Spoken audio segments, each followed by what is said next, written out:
வணக்கம் நண்பர்களே. Johor லக்கின் bus ஸ்டாண்டில் நடக்கிற ஒரு ஸ்கேமை பற்றி தான் இந்த வீடியோவில் பார்க்க போகிறோம். நிறைய பசங்க அங்கே சரியான வேலைக்கான ஆவணங்கள் இல்லாமல், பர்மிட் இல்லாமல் வேலை பார்த்துக்கிட்டு இருக்கிறாங்க. அவங்க எல்லாருமே பார்த்தீங்க அப்படின்னா எப்படியாவது ஊருக்கு போகணுமேன்னு சொல்லிட்டு எங்கெங்கேயோ இருந்து கிளம்பி வர்றாங்க. அதில் ஜொகூர் பஸ் ஸ்டாண்டில் எப்படின்னு பார்த்தீங்க அப்படின்னா, ஒரு பையனை ஒரு 15 நாளைக்கு முன்னாடி காப்பாற்றிருந்தோம். அந்த பையன் அங்கேருந்து நேராக நைட்டு ஒரு 10 மணிக்கு அங்கே நேராக லக்கின் பஸ் ஸ்டாண்ட் வந்துட்டாப்புல. வந்த பிறகு அங்கே இருந்து நைட்டு 11:45க்கு பஸ்ஸு, எங்கள் கோலாலம்பூருக்கு நேராக பஸ்ஸு. ஸோ அவர் என்ன பண்ணுறாருன்னு பார்த்தீங்கன்னா வெயிட் பண்ணுறாரு.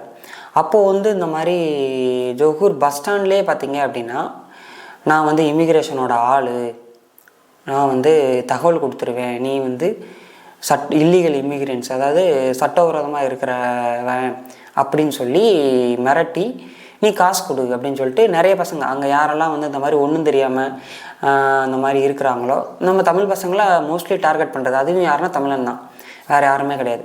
ஸோ அந்த ஜொகூர் பஸ் ஸ்டாண்டில் இந்த மாதிரி என்ன பண்ணுறாரு, நான் இமிக்ரேஷன் ஆள், நீ காசு கொடுக்கலன்னா நான் இப்போ உடனே தகவல் கொடுத்துருவேன், உன்னை தூக்கிட்டு போக சொல்லிடுவேன் அப்படின்றான். என்னையா சொல்கிற, எவ்வளோண்ணே கொடுக்கணும் கேட்டால் 300 வெள்ளி கொடு, 400 வெள்ளி கொடு அப்படின்பாங்க. ஸோ இந்த மாதிரி ஸ்கேம் பண்ணுறது ஒரு என்ன சொல்கிற, அவனே அவ்வளோ கஷ்டப்பட்டு ஊருக்கு போகணுமேன்னு சொல்லிட்டு கிளம்பி வர்றாங்க. அவங்கக்கிட்ட போயிட்டு கொள்ளையடிக்கிற நாய்ங்க நிறைய பேர் இருக்காங்க. 300 வெள்ளி கொடு, 400 வெள்ளி கொடு அப்படின்னு சொல்லி கேட்குறவங்க. கடைசியில் 100 வெள்ளி வரைக்கும் விடமாட்டான். நீ 100 வெள்ளி மினிமம் 100 வெள்ளியாக கொடுத்துடணும், இல்லைன்னா நான் உன்னை விடமாட்டேன் அப்படின்றோம். ஸோ இந்த மாதிரி இந்த பஸ் ஸ்டாண்டுக்குள்ளே இது நடக்குது. அதனால் ஜொகூர் பஸ் ஸ்டாண்ட் போடுறவங்க, அந்த என்ன சொல்கிறது, அங்கேருந்து கிளம்பி கோலாலம்பூரோ இல்லை வேறு இடத்துக்கோ வர்றவங்க என்ன பண்ணணும் அப்படின்னா, இமிக்ரேஷன் அப்பாயின்மெண்ட்டையும் இல்லை ஒரு டம்மி ஃப்ளைட் டிக்கெட்டையோ ஜெராக்ஸையோ எல்லாத்தையுமே வச்சுக்கணும். யாராவது இந்த மாதிரி கேட்டால், என்கிட்ட இமிக்ரேஷன் அப்பாயின்மெண்ட்டே இருக்குது பார்த்துக்கோங்க, எந்த இமிக்ரேஷனோ போலீஸோ என்னை அரெஸ்ட் பண்ண முடியாது, என்கிட்ட இருக்குது, ஸோ அதனால் எந்த பிரச்சனையும் இல்லைன்னு சொல்லிட்டு நம்ம சொல்லலாம். அதேமாரி பர்மிட்டில் போகிறவங்களுமே உங்களோட கார்டெல்லாம் எடுத்து வச்சுக்கோங்க. ஆமாம், எதுவுமே இல்லாமல் போகாதீங்க. அங்கே இந்த மாதிரி ஏமாத்துற நாய்ங்க நிறைய பேர் ஏமாற்றிட்டு இருக்கிறாங்க. ஸோ நீங்கள் தான் கேர்ஃபுல்லாக இருக்கணும். இது ஒரு விழிப்புணர்வாக சொல்கிறோம். இது மட்டும் கிடையாது, இன்னும் நிறைய இது நடந்துச்சு. முக்கியமாக இந்த கிராப் ஆப்பில் நாங்கள் டாக்ஸி புக் பண்ணி கொடுப்போம் பசங்களுக்கு. ஸோ அப்போ புக் பண்ணி கொடுக்குறப்போ எங்கன்னு பார்த்தீங்கன்னா, பினாங்கில் ஒரு பையனை காப்பாற்றியாச்சு. அவனுக்கு டாக்ஸியெல்லாம் புக் பண்ணியாச்சு. டாக்ஸியில் ஏறி வந்துக்கிட்டு இருக்கான். அவன்கிட்ட எந்த ஒரு பர்மிட் இதுவும் இல்லை.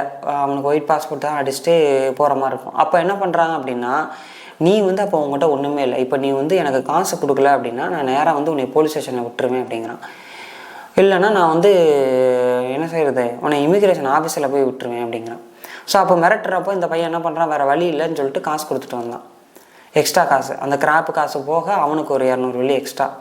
ஸோ இந்த மாதிரி நடக்குது. இது போக போன வாரத்துக்கு ஒரு இது நடந்துச்சு. அப்போ என்ன நடந்துச்சுன்னு பார்த்தீங்க அப்படின்னா, இதே மாதிரி ஒரு பையன் ஒயிட் பாஸ்போர்ட் அப்ளை பண்ணுறதுக்கு எல்லாம் ரெடி பண்ணி வச்சிட்டாங்க. அந்த பையன் காலையில் கிளம்புறதுக்கு ரெடி ஆகிட்டான், கிராப்லாம் புக் பண்ணிட்டான். அந்த கிராப் டாக்ஸிக்காரன் என்ன பண்ணிட்டான் அப்படின்னா, இவன் சட்டவிரோதமாக இருக்கான், இவனுக்கு ஒன்றுமே இல்லை அப்படின்னு சொல்லிட்டு அவனை நேராக அவனுக்கு தெரிஞ்ச போலீஸ்கார்ட்ட கூட்டு போயிட்டு என்ன பண்ணிட்டான், இந்த மாதிரி இவங்க இல்லைன்னு காசு அப்படின்னு சொன்னோன்னா அவன் காசு இருக்கிற எல்லா காசையும் பிடிங்கிட்டான். 600 வெள்ளி அப்படியே பிடிங்கிட்டான். அவன் கையில் வச்சுருந்த எல்லா அமௌண்ட்டையும் பிடிங்கிட்டு நேராக போய் ரிட்டன் அவன் அந்த இடத்துல இறக்கி விட்டு விட்டான். அப்போ எப்படிலாம் நடக்குதுன்னு பாருங்கள். ஸோ நீங்கள் தான் எங்கே போனாலுமே கேர்ஃபுல்லாக இருக்கணும். அங்கே கிராப் ஆப்பை விட இன்ட்ரைவ்னு ஒரு ஆப் உண்டு. இன்ட்ரைவ் ஆப்பு அப்படிங்கிறது பார்த்தீங்க அப்படின்னா, டிரைவர்ஸ் மட்டுமே அந்த டிரைவர்ஸ் மேக்ஸிமம் நடத்துகிற அந்த ஒரு ஆப்பு. ஸோ அதில் ரொம்ப கம்மியாக இருக்குது.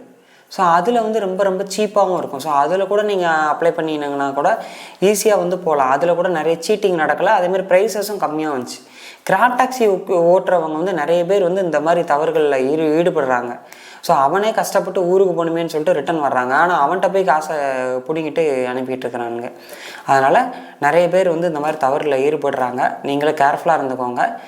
நன்றி, வணக்கம். நிறைய பேருக்கு இந்த வீடியோவை ஷேர் பண்ணுங்கள். வேறு எதுவும் டவுட் இருந்தாலும் கீழே கமெண்ட் பண்ணுங்கள், இல்லை வாட்ஸ்அப்பில் மெசேஜ் பண்ணுங்கள். தேங்க்யூ.